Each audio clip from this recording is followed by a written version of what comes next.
तो भाई लोग, कहानी की शुरुआत टामाकामाजी नाम के लड़के से होती है, जिसके पीछे काफी सारे गुंडे पड़े थे। वो उनसे बचने के लिए एक रेस्टोरेंट में घुस जाता है, जहाँ पर वो एक लड़के को देखता है जो कि एक लड़की को काफी देर से परेशान कर रहा था। ये देखकर हमारे बंदे के अंदर का मेन कैरेक्टर जाग उठता है और वो उसे बचाने के बारे में सोचता ही है कि तभी वो जो गुंडे उसके पीछे पड़े थे वो उसके पीछे आ जाते हैं, जिसे देखकर हमारे बंदे की फिर से फटती है और वो उनसे बचने के लिए शहर में इधर उधर भटकने लग जाता है। थक हार कर वो एक ब्रिज पर पहुंच जाता है और एक ठंडी सांस लेता है। तभी वहाँ पर एक लड़की आ जाती है, जिसे देखकर तोमा थोड़ा हैरान होता है। वो लड़की आते के साथ ही साथ तोमा को अपनी पावर्स दिखाने लग जाती है और इससे तोमा समझ जाता है कि भाई ये बंदी काफी ज्यादा ही खतरनाक है। यहाँ पर ये लड़की तोमा को कुछ साइंटिफिकल ज्ञान बताने लगती है, जो कि मेरे भी समझ नहीं आती, तो तोमा के क्या आएगी। यहाँ पर वो लड़की तोमा पर फिर से अटैक करती है, लेकिन वो ये देखकर हैरान थी कि तोमा ने अपने बेयर हैंड से उसके अटैक को नल्लीफाई कर दिया है, जिससे कि उसका दिमाग खराब हो जाता है और वो तोमा के ऊपर 10,000 वोल्ट की बिजली छोड़ देती है, जिसके इम्पैक्ट से भाई पूरे शहर की बिजली चली जाती है और तोमा का भी खेल खत्म हो जाता है। अगले दिन तोमा की आंखें डायरेक्ट उसके घर पर खुलती हैं। अब शहर की सारी बिजली चली गई थी, तो उसके घर में भी लाइट नहीं आ रही थी। तो वो फ्रिज में खोलता है जहाँ पर सारा खाना सड़ चुका था। तभी अचानक से वो बालकनी में जाता है और उसे एक लड़की दिखती है जिसने की सिस्टर के कपड़े पहने हुए थे। वो लड़की आते के साथ ही साथ उससे कहती है कि मुझे खाना चाहिए, तो हमारा बंदा उसे सारा सड़ा गला खाना खिला देता है और ये देखकर हैरान था कि भाई इतना सड़ा खाना खाने के बाद भी वो उसे शुक्रिया कर रही है। तो तोमा सोचता है कि शायद ये खाना अच्छा होगा। अब उसने भी कुछ नहीं खाया था तो वो भी खाने का ट्राई करता है, लेकिन सही में खाना बहुत ज्यादा ही गंदा था। खैर वो लड़की बताती है कि वो एक इंडेक्स है जिसके दिमाग में दुनिया की 1,30,00,000 से ज्यादा जादुई किताब की नॉलेज है और ये सारी किताबें चर्च में पढ़ी हैं। तोमा उनसे जादुई किताबों के बारे में पूछता है। इंडेक्स बताती है कि वो सारी किताबें बहुत सीक्रेट जगह पर रखी हुई है, जिनके बारे में उसे खुद भी नहीं मालूम है। जिस पर हमारा बंदा कहता है ना रे ना, जिसके बाद वो उसे टच करने की कोशिश करता है। जैसे ही वो उसे टच करता है, अचानक से इंडेक्स के सारे कपड़े फट जाते हैं। फिर इंडेक्स अपने दूसरे कपड़े पहन लेती है और फिर वो तोमा से कहती है कि अब मैं अपने दूसरे सफर पर जा रही हूँ। तोमा उसे रोकने की कोशिश करता है, लेकिन गलती से उसका हाथ से फोन छूट जाता है और टूट जाता है। पर फिर भी तोमा उससे पूछता है कि आखिर तुम रहोगी कहाँ, जिस पर वो बताती है कि वो आसपास के ही चर्च में रह लेगी और ये कहकर वो वहाँ से निकल जाती है। तभी हमारे बंदे को याद आता है कि भाई उसकी तो आज एक एक्स्ट्रा क्लास है। फिर हमें बताया जाता है कि इस शहर में 20 लाख लोग रहते हैं, जिनमें से 80% लोग तो भाई सिर्फ स्टूडेंट हैं और भाई लोग उन स्टूडेंट्स को पढ़ाने के लिए भी छोटी छोटी बच्चियां आती हैं। मतलब यार कितने डम हैं ये लोग। और इन सब चीजों के बावजूद भी हमारे बंदे का पढ़ाई में बिल्कुल भी ध्यान नहीं था। वो तो बाहर लड़कियां ताड़ रहा था और सोच रहा था कि क्या इंडेक्स कल वापस आएगी। और यही सोचते हुए उसकी एक्स्ट्रा क्लास खत्म हो जाती है। शाम को जब वो घर वापस जा रहा था, तभी वही लड़की उसके सामने वापस से आती है। हमें पता चलता है कि इस लड़की का नाम मिकासा है, जो कि भाई टोमा को एक और डुओ के लिए चैलेंज करती है, क्योंकि कल वाली फाइट का कोई कंक्लूजन नहीं निकला था। जिस पर टोमा कहता है कि अरे कोई नहीं यार, तुम जीत गई मैं हार गया, और ये कहकर वो वहां से निकलने लगता है। जिस पर भाई मिकासा गुस्से में आकर उस पर एक और अटैक करती है, जिसे कि हमारा बंदा वापस से एक हाथ से कैंसिल कर देता है और स्वैग से वहां से निकल लेता है। जब वो अपने घर पहुंचता है तो वो अपने गेट के सामने इंडेक्स को जख्मी हालत पर पड़ा देखता है। वो कुछ भी समझ पाता उससे पहले ही वहां पर एक बंदा आता है, जो कि उन दोनों को ऐसे देखकर उनका मजाक उड़ाने लगता है और टोमा से कहता है कि इसकी यह हालत तुम्हारे ही कॉलेज की कंजाकी नाम की एक लड़की ने की है। टोमा ये सुनने के बाद समझ ही नहीं पाता है कि आखिर ये किस लड़की की बात कर रहा है। वो बंदा टोमा के पास आता है और उससे कहता है कि हटो, मुझे इंडेक्स की बॉडी ले जानी है। टोमा उससे पूछता है कि आखिर तुम ऐसा क्यों कर रहे हो, जिस पर वो बंदा बताता है कि इंडेक्स का जो दिमाग है उसके अंदर काफी सारी पावर्स है और मुझे ये पावर्स चाहिए, तो तुम मेरे सामने से हट जाओ। ये सुनते ही टोमा गुस्से में उसको पंच मारने की कोशिश करता है, जिसे कि वो बंदा इजीली डॉज कर लेता है और फिर हमारे टोमा के ऊपर अटैक करता है। लेकिन हमारा टोमा उसके मैजिकल पावर को अब्सॉर्ब कर लेता है। ये देखकर वो बंदा भी हैरान था, लेकिन फिर से वो उसके ऊपर फायरबॉल से अटैक करता है, जिसे कि हमारा बंदा वापस से अब्सॉर्ब कर लेता है। जिसे देखकर वो बंदा एक फायर सेंटिनल को समन करता है और हमारे बंदे के ऊपर अटैक करने के लिए कहता है। इसी दौरान इंडेक्स की आंखें भी खुल गई थी और इधर हमारा बंदा उसकी अटैक से बचता है। तभी वो देखता है कि दीवारों पे बहुत सारे तालिस्मान लगे हुए हैं। वो उन तालिस्मान को हटा पाता उससे पहले ही वो स्पिरिट इसके ऊपर अटैक कर देती है। उससे बचने के लिए हमारा बंदा बिल्डिंग से कूद जाता है और डायरेक्ट साइकिल के ऊपर गिरता है। इधर हम देखते हैं कि वो बंदा जैसे ही इंडेक्स को उठाने वाला था, वैसे ही सभी वाटर शावर्स एक्टिवेट हो जाते हैं और एलिवेटर में से तोमा निकलता है, जिसे देखते ही वो बंदा उसके ऊपर वापस से अटैक करता है स्पिरिट से। लेकिन उसका स्पिरिट अचानक से गायब हो जाता है। ये देखकर उसे समझ नहीं आ रहा था ये क्या होता है। तभी वो नोटिस करता है कि उसने जितने भी तालिस्मान लगाए थे स्पिरिट को काबू करने के लिए वो शावर की वजह से धुल चुके हैं। और इसी का फायदा उठाते हुए तोमा भागते हुए आता है और उसके मुंह पर एक जोरदार मुक्का मारता है और उसका खेल खत्म कर देता है। थोड़ी देर में पुलिस और बाकी फायर फाइटर्स भी वहाँ पर आ जाते हैं और टोमा इंडेक्स को भी सेफ जगह पर ले आता है और सोचता है कि अगर मैं हॉस्पिटल जाता तो वो लोग मुझे वहाँ पर भी पकड़ लेते। इतने में ही इंडेक्स की आंखें खुलती हैं और वो कहती है कि मुझे अपनी बॉडी को हील करना है, कहीं ले चलो। तो हमारा बंदा उसे अपनी टीचर के घर ले जाता है, जहाँ पर वो टोमा से कहती है कि मेरी बॉडी हील होने जा रही है तो प्लीज मुझे अकेला छोड़ दो।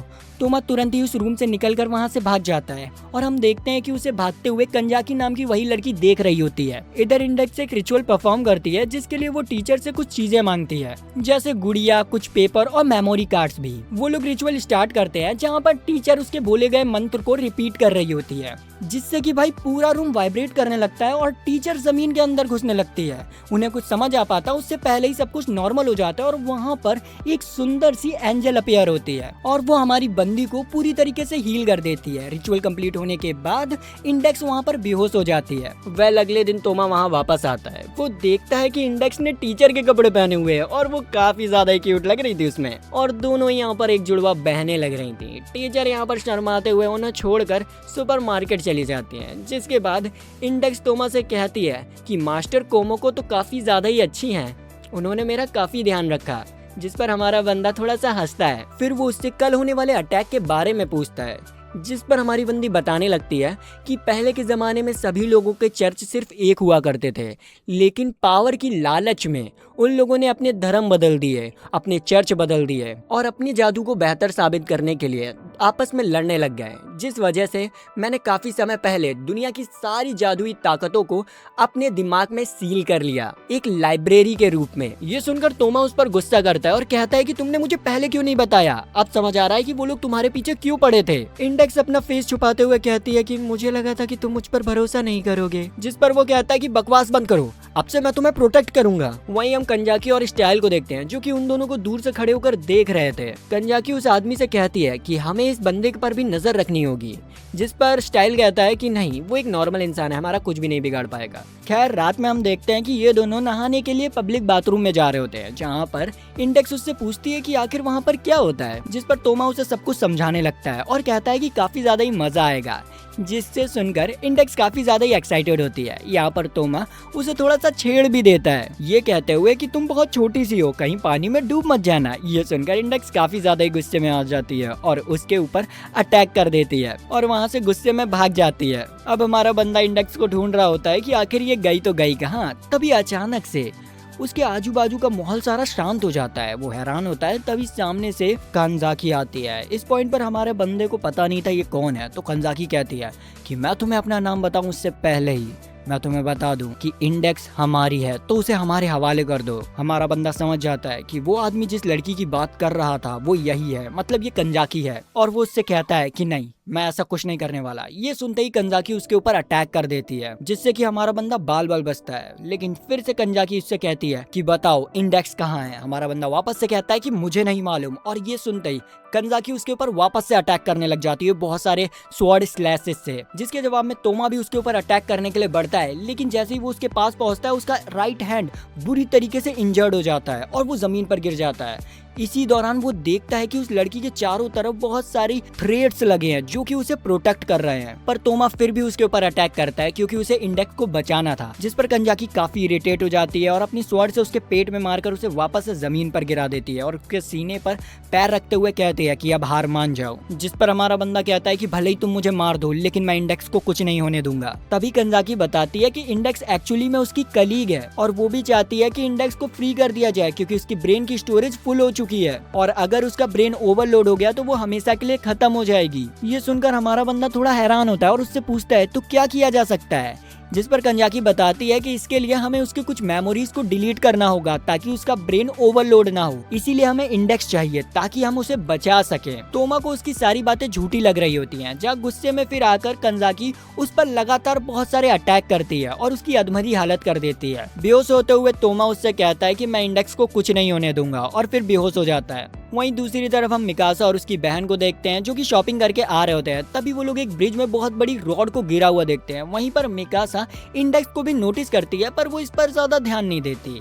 फिर हमें दिखाया जाता है कि हमारे बंदे की आंखें खुलती हैं और उसके पास इंडेक्स थी जो कि उसे बताती है कि वो 3 दिनों से बेहोश है। ये सुनने के बाद हमारे बंदे को उस रात वाली सारी बातें याद आती हैं और वो सोचने लगता है कि क्या कंजाकी सही में आएगी। और भाई उसके ये कहने की देर ही होती है कि तभी गेट पर कंजाकी और वही बंदा आ जाता है जिसे कि इंडेक्स दरवाजे पर ही रोक लेती है क्योंकि उसे लग रहा था कि वो लोग तोमा के लिए आए हैं। तो वो यहाँ पर उससे कहती है कि प्लीज यहाँ से चले जाओ, तोमा को कुछ मत करना। लेकिन वो हकीकत में तो सिर्फ इंडेक्स के लिए आए थे। वो तोमा को हिंट देते हैं कि वो वापस से आएंगे। तभी सीन कट होती है और हम देखते हैं कि ये दोनों वापस से घर आ गए थे जहाँ पर इंडेक्स थक गई थी तो वो आराम से लेटी होती है। तभी हमारे बंदे के पास एक कॉल आता है जो कि कंजाकी का था और वो उससे कहती है कि हमें आज रात को ही उसकी मेमोरी मिटानी होगी वरना सब कुछ गड़बड़ हो जाएगा। ये सुनकर तोमा कहता है कि तुम लोग बस अपने मतलब के लिए सोच रहे हो। कंजाकी कहती है कि तुम अपना मुंह मत चलाओ जब तुम्हारे पास कोई रास्ता ना हो। तोमा उससे कहता है कि कोई और रास्ता नहीं है क्या जिससे हम इसे ठीक कर पाए। कंजाकी कहती है कि नहीं, उसकी याददाश्त मिटाने के अलावा हमारे पास कोई और रास्ता नहीं है। जहाँ तोमा गुस्से में कहता है कि ठीक है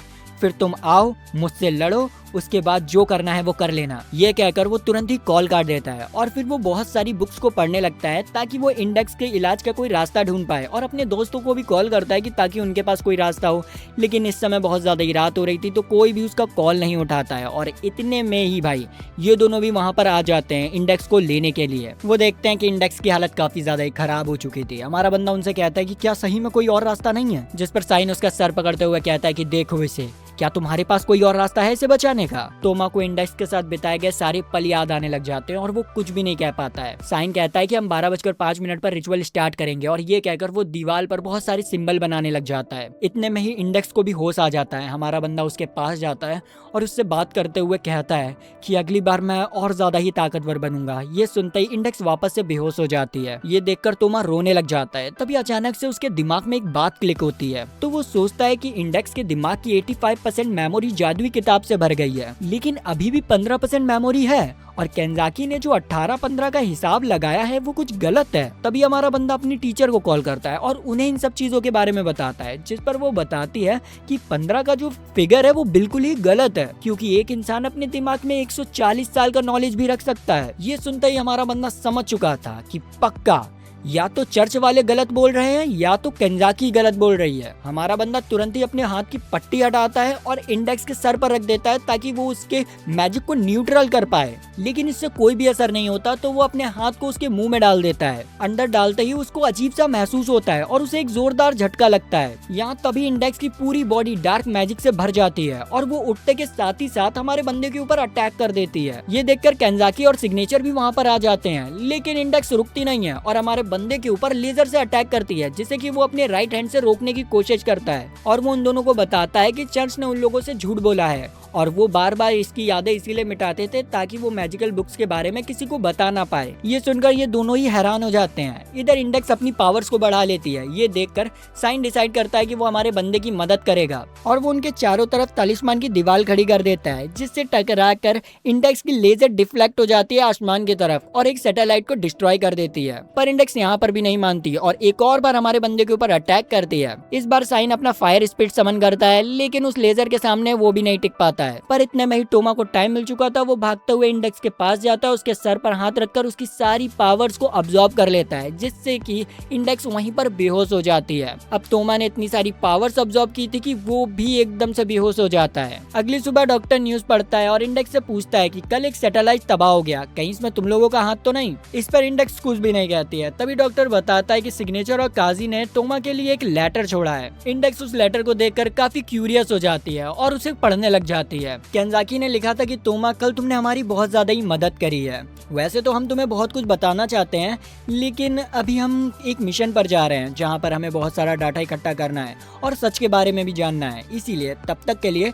तुम इंडेक्स का ध्यान रखो। ये पढ़ते ही अचानक से वो लेटर डिस्ट्रॉय हो जाता है जिसके बाद हमारी बंदी टोमा से मिलने जाती है। टोमा उसे देखकर पूछता है कि आखिर तुम कौन हो। ये सुनते ही इंडेक्स को डॉक्टर की बात याद आती है कि हैवी पावर अब्सॉर्ब करने की वजह से शायद तोमा की याददाश्त चली गई हो। इस चीज को याद रखते हुए इंडेक्स उसे सब कुछ याद दिलाने की कोशिश करती है, पर तोमा को कुछ भी याद नहीं आता, जो देखकर इंडेक्स की आंखों में आंसू आने लगते हैं। तभी हमारा बंदा कहता है कि अरे पगली, मुझे सब कुछ याद है। और वो हंसते हुए कहता है कि जब मैं बेहोश होने वाला था मैंने अपने हाथ को सर पर रखा, जिससे कि पावर सारी न्यूट्रलाइज हो गई। ये सब सुनने के बाद इंडेक्स को काफी गुस्सा आता है और वो हमारे बंदे को काट कर रूम से भाग जाती है। जिसके बाद डॉक्टर तोमा के पास आता है और उससे पूछता है कि क्या तुम ठीक हो, जिस पर वो कहता है कि हाँ मैं ठीक हूँ, मुझे सब कुछ याद आ चुका है। आगे 2 हफ्ते बाद हम सिग्नेचर को एक अननोन बिल्डिंग में देखते हैं, जो कि एक ह्यूमनॉइड डायरेक्टर जनरल एल्बर्ट से मिलने आया था, जहाँ वो सिग्नेचर को ऑर्डर देते हैं कि उसे कुछ वक्त के लिए टूमा के साथ मिलकर काम करना होगा और एक डीप ब्लड नाम के बंदे को ढूंढना होगा, क्योंकि उसके पास कुछ ऐसी पावर्स हैं जिससे कि वो पूरी दुनिया को खत्म कर सकता है। सिग्नेचर ये सुन तो लेता है, लेकिन उसे टूमा के साथ फिर से काम नहीं करना था, क्योंकि उसे लगता था कि वो दिमाग का पैदल है और उनकी अच्छी नहीं बनेगी। पर अब जनरल ने ऑर्डर दिया है तो उसे ना चाहते हुए भी मानना पड़ता है। खैर, अगले दिन ये दोनों कुछ किताबें लेकर आते हैं और सोचते हैं कि इनके पास अब 3600 रुपए पड़े हुए हैं,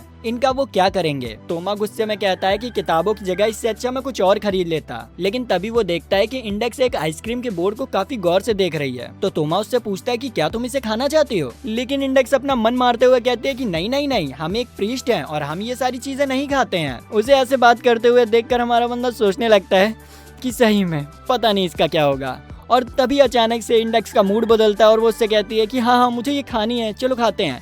तभी यहाँ पर हमारे बंदे के 2 चमन चोला दोस्त आ जाते हैं, जो कि दिखने में कार्टून लग रहे थे, और वो आते के साथ ही साथ तोमा को एक छोटी सी लड़की के साथ देखकर वही वो उसकी बेइज्जती करने लग जाते हैं कि क्या यार तुम्हें कोई और मिली नहीं, एक छोटी सी बच्ची को डेट कर रहे हो।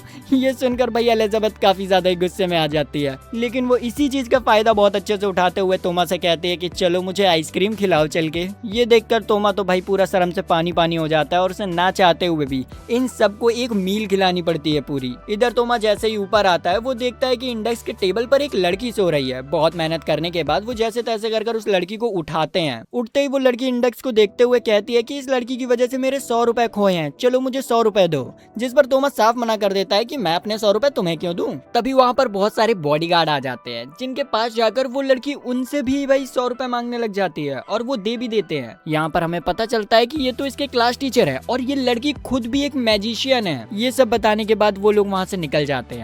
आगे शाम हो चुकी थी और ये लोग वापस से घर जा रहे थे। तभी अचानक से इंडेक्स को एक पेड़ के पास बिल्ली दिखती है और वो हमारे बंदे से जिद करने लग जाती है इसे अपने घर में रखने के लिए, पालने के लिए, लेकिन तोमा उसे साफ मना कर देता है। तभी अचानक से इंडेक्स को एक वियर्ड फीलिंग आती है। उसको ऐसा लगता है कि कोई जादू परफॉर्म कर रहा है, तो वो तोमा से कहती है कि तुम मेरे बिना ही घर चले जाओ, मैं बाद में आ जाऊंगी। और ये कहकर वो वहाँ से भाग जाती है।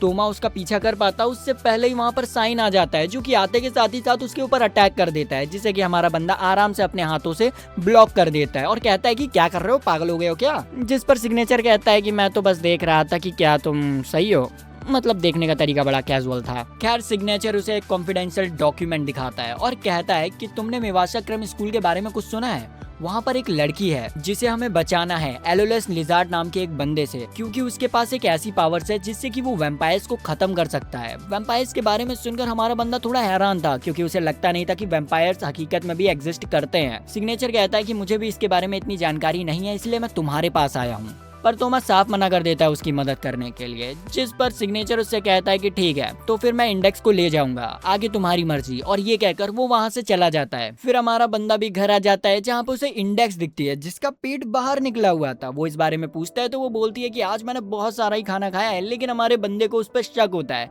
तभी वो नोटिस करता है कि भाई उसके पेट में से भाई बिल्ली निकल रखी है। इंडेक्स उसे मनाने की कोशिश करती है कि वो इस बिल्ली को रख ले, लेकिन हमारा बंदा नहीं मानता है। वो अपना थोड़ा सा मासूम सा चेहरा भी बनाते हैं और उस मासूम चेहरे को देखकर एंड दी एंड वो कहता है कि ठीक है रख ले। जिसके बाद वो रूम से वापस से बाहर आ जाता है, जहाँ पर वो सिग्नेचर को उसके घर के आजू बाजू बहुत सारे तालिस्मान लगाते हुए देखता है। तो वो उससे पूछता है कि ये तुम क्या कर रहे हो, तो वो बताता है कि तुम लोगों की प्रोटेक्शन के लिए लगा रहा हूँ। अब उसके इतने केयरिंग नेचर को देखकर हमारा बंदा उसकी मदद करने के लिए मान जाता है। फिर हम देखते हैं कि ये दोनों ही उस स्कूल के बाहर आ जाते हैं, जहाँ पर सिग्नेचर हमारे बंदे को उस लड़की की फोटो देता है जिसे कि उन्हें बचाना है, और ये लड़की और कोई नहीं, ये वही लड़की थी जो कि हमारे बंदे को रेस्टोरेंट में मिली थी और इस लड़की का नाम हिमेगामी है, जिसे हमारा बंदा आराम से पहचान जाता है। फिर वो लोग स्कूल के अंदर जाते हैं जहाँ पर उन्हें 2 सोल्जर्स की डेड बॉडी दिखती है, लेकिन वो ये देखकर हैरान थे कि सामने बॉडी पड़े होते हुए भी जितने भी स्टूडेंट्स हैं वो बहुत नॉर्मल एक्ट कर रहे हैं, जैसे कि कोई है ही नहीं। इस पर साइन बताता है कि इन लोगों के ऊपर किसी ने इल्यूजन मैजिक किया है, जिसकी वजह से उन्हें ये बॉडी दिख ही नहीं रही है। इसके बाद वो लोग सीढ़ियों की मदद से ऊपर जाते हैं। तभी टोमा उससे पूछता है कि हम लिफ्ट से क्यों नहीं गए। इस पर साइन कहता है कि अगर हम एनिमी की बिल्डिंग में हैं तो हमें लिफ्ट नहीं लेनी चाहिए, हो सकता है कि किसी के पास इलेक्ट्रिसिटी मैजिक हो और वहीं पर हमारा गेम बजा दे, इसीलिए। ये सुनकर वो समझ जाता है। फिर वो लोग आगे एक कैफेटेरिया में पहुंचते हैं जहाँ पर सभी बच्चे भाई आराम से खाना वाना खा रहे थे, लेकिन जैसे ही वो इन दोनों को देखते हैं उनके रिएक्शन एकदम चेंज हो जाते हैं और उनके दिमाग की बत्ती जल जाती है, जो देखते ही ये लोग भागना स्टार्ट कर देते हैं क्योंकि वो सारी लाइट्स उनके पीछा करने लग जाती है। साइन तो भाई अपने आप को बचाने के लिए तोमा को कुर्बान कर देता है और फिर तोमा के पीछे वो लाइट पड़ जाती हैं। भागते भागते तोमा के सामने एक लड़की आ जाती है जो कि कुछ बड़बड़ा रही थी। वो अचानक से बेहोश होकर तोमा की बाहों में गिर जाती है और जो छोटे छोटे गोले थे वो भी प्रोटैगनिस्ट के ऊपर आते ही वहां से गायब हो जाते हैं। ये सब कुछ हिमोगामी ने किया था। वहीं दूसरी तरफ साइन सभी बच्चों को बेहोश करता है और दीवार पे जितने भी जादुई मंत्र लगे थे उन्हें भी मिटा देता है। तभी उसके सामने लिजार्ड आ जाता है और कहता है कि मुझे तुम्हारा इंतजार था। वहीं दूसरी तरफ हम इंडेक्स को देखते हैं जो कि सोच रही होती है कि इतनी देर में तोमा मुझे कॉल कर देता, लगता है कुछ गड़बड़ है, और वो तुरंत ही कपड़े पहनकर तोमा को ढूंढने के लिए निकल जाती है। इधर दूसरी तरफ तोमा हिमेगामी के पास था और उससे पूछता है कि अगर तुम इतनी फ्रीली घूम सकती हो तो यहाँ से भाग क्यों नहीं जाती। हिमेगामी बताती है कि उसका एक मिशन है जिसे पूरा किए बिना वो नहीं जा सकती। ये सुनकर हमारा बंदा हैरान होता है तो वो और बताने लगती है कि उसका ब्लड वैम्पायर्स को अट्रैक्ट करता है और वो चाहती है कि उनमें से किसी एक वैम्पायर को पकड़ना। इस पर तोमा उससे पूछता है कि अगर तुम्हें वैम्पायर को मारना ही नहीं है तो तुम लिजार्ड की मदद क्यों कर रही हो। जिस पर वो कुछ बता पाती है उससे पहले ही लिजार्ड वहां पर आ जाता है, जिसे देखते ही ये बंदा बौखला जाता है और उसके ऊपर खुला अटैक कर देता है। लेकिन लिजार्ड अचानक से पीछे हो जाता है। ये देखकर हमारा बंदा हैरान था कि यार इसके रिफ्लेक्शन इतने ज्यादा फास्ट कैसे हो सकते हैं, और वो वापस से उसके ऊपर अटैक करता है, लेकिन बीच में ये बंदी आ जाती है। जिसे देखने के बाद लिजार्ड तोमा से कहता है कि चिंता मत करो, मैं तुम्हें मारूंगा नहीं, और ये कहकर वो अपनी गर्दन में एक पिन घुसा लेता है जिससे कि उसकी पावर एक्टिवेट होती है और वो तोमा की याददाश्त बुला देता है, जिससे कि तोमा डायरेक्ट होश में आता है पार्क में।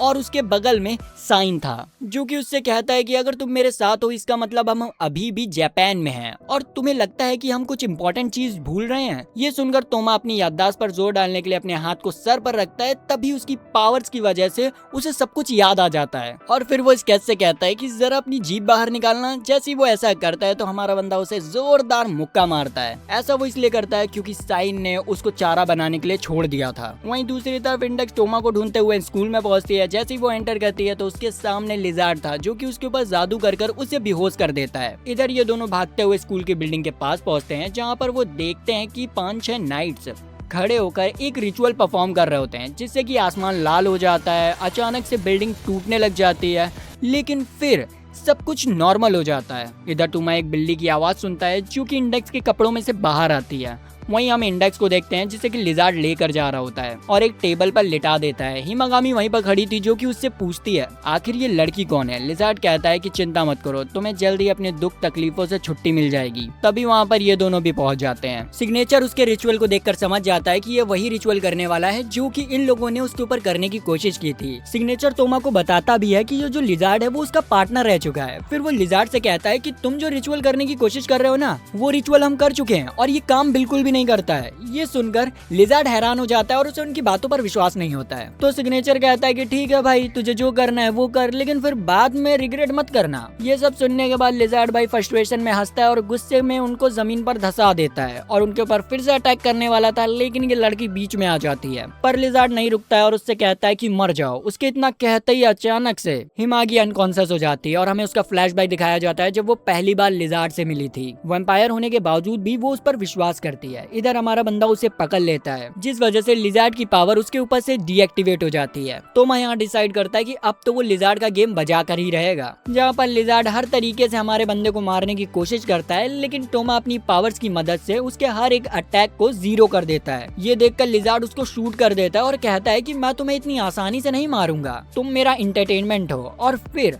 अपनी दोनों गन्स उठाकर उसके ऊपर लगातार फायर कर देता है, लेकिन तोमा को एक भी खरोच नहीं आती है। तभी सिग्नेचर लेटे हुए कहता है, आखिर तुम्हें वैम्पायर चाहिए ही क्यों, जबकि तुम अपनी इमेजिनेशन की पावर से ही वैम्पायर क्रिएट कर सकते हो। ये सुनकर लिजार्ड उसे हवा में उड़ाता है और उसकी बॉडी से सारा मांस निकाल देता है। सिग्नेचर की कही हुई बात अपना टोमा सोचता है और रियलाइज करता है कि शायद इसकी वो पावर नहीं है जो वो हमें दिखा रहा है। इधर लिजार्ड अपनी गन को स्वॉर्ड में बदल कर हमारे बंदे के एक हाथ को काट देता है ताकि वो अपनी पावर्स का यूज न कर पाए, लेकिन यहाँ पर तोमा पागलों की तरह हंसने लगता है। लिजार्ड की तरफ धीरे धीरे बढ़ते हुए कहता है कि मैं तुम्हारी पावर्स को समझ चुका हूँ, तुम्हारी इल्यूजन रिलेटेड पावर है, तो अगर मैं अपने दिमाग में सोचूंगा कि तुम्हारे पास कोई पावर ही नहीं है तो तुम्हारी पावर्स काम ही नहीं करेंगी। ये सुनते ही लिजार्ड की भाई फट जाती है और इधर हमारा बंदा अपने राइट हैंड में ड्रैगन समन कर लिजार्ड को खत्म कर देता है और इंडेक्स को भी बचा लेता है। अगली सुबह हम तोमा को देखते हैं जो कि हॉस्पिटल में था और उसका एक हाथ पूरी तरीके से ठीक हो चुका था, लेकिन डॉक्टर उसे ये देखकर हैरान था कि भाई ये 10 दिनों में 2 बार यहाँ पर आ चुका है। फिर सिग्नेचर उसके पास आता है और एप्पल छीलते हुए उसे बताता है कि उसके अटैक की वजह से लिजार्ड की पावर्स जा चुकी हैं और स्कूल के सारे बच्चे भी उसके हिप्नोटिज्म से बाहर आ चुके हैं। तभी सिग्नेचर इंडेक्स को आते हुए नोटिस करता है और अचानक से गायब हो जाता है,